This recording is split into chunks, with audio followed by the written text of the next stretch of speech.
Okay, Tom Sauber here, and for this project, I found myself called away from home unexpectedly, and only a short time to grab a few things that I needed: laptop, mic, interface, oxygenate controller. All that stuff should be enough, except that there was no DAW on my laptop, only GarageBand. Nonetheless, we move onward and upward. And for the past 4 days, I've been making an early morning commute to an Atlantic City Regional Hospital in Atlantic City, New Jersey. The sights are somewhat depressing going through the areas that I've been going through, and I'm not a big fan of Atlantic City to begin with, and this just confirmed my dislike. So I took all of that impression and created this piece. I used a techno kit with some buzzing effects in it, driving past strip clubs in the seedy sections of town, neon signs buzzing and zapping early morning hours. I used a flute to simulate that early morning hour feel. At the end of the boardwalk, there was a homeless guy playing a saxophone for spare change. And then you could also hear, various sounds of slot machines paying off. And I just wanted to capture all that. I put some vocals into the piece here on the later tracks. As Atlantic City, New Jersey is a very multicultural and diverse cultural city. I was very surprised at this trip to see what I saw. It's actually very cool.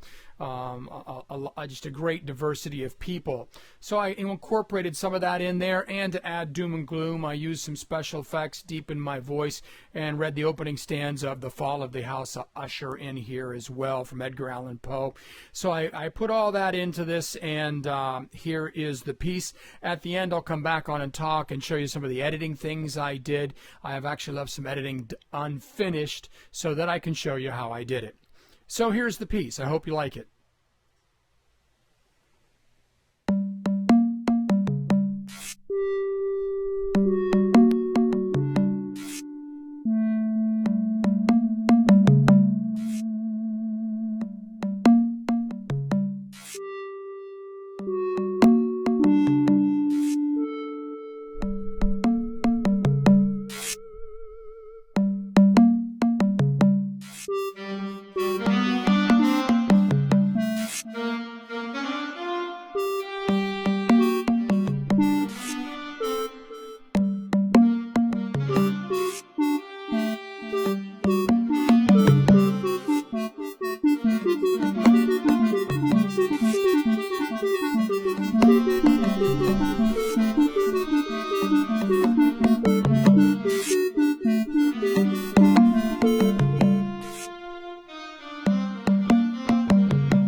During the whole of a dull, dark, and soundless day in the autumn of the year, when the clouds hung oppressively low in the heavens, I had been passing alone on horseback through a singularly dreary tract of country, and at length found myself as the shades of the evening grew on, within view of the melancholy House of Usher.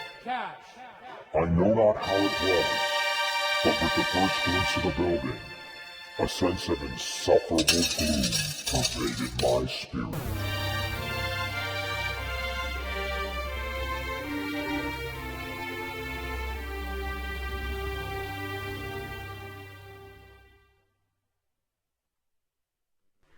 Okay, now for some editing that I did to this piece. Minor things, there's some panning here using the playback controls, spaced the alto saxophone over to the right a little bit. I had the flute over to the left to kind of create some space. Also did the same thing with some vocals. Also in the piece you'll see some automation tracks in here. I automated the track volume on the saxophone so that it came up in high, and brought it down with control points so that it fell into the balance of the track. Did that on a lot of tracks. Anywhere you see these lines is where I brought in some various volume changes throughout the piece. You can actually automate a number of things in the track. Your automation curves. You could add automation for various effects, when a compressor should turn on, when it should turn off, etc. Also, here at the end, I put in a fade. I also trimmed up things so they ended at the same place. And one of the things I wanted to show you here is in these vocal tracks, obviously they're unbalanced here. So you can come down to the lower section and grab the front. We'll turn that off. Turn off the effect. But grabbing the front, you can, oops, I actually slid the track, I didn't want to do that, but you can grab the front and even things up.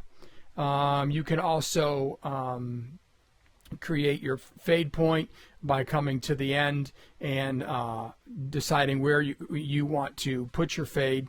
Click and drag down all the way down and create a fade. But what I did was I evened up the ends of it, just like I did right here, and you can do it to either end. Actually, these shouldn't be that long.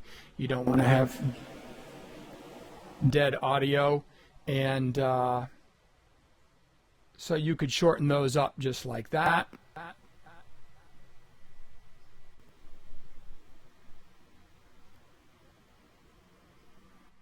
And there you have it. So there's some just little editing tricks. If it's on Pro Tools, they have a bunch of the same features. Only they have a magic little control. You put it up here and it turns into a square, and you can drag your fade. It can also turn into an I-beam, and it's a different control. It's in Pro Tools, which I normally use. But that is my project.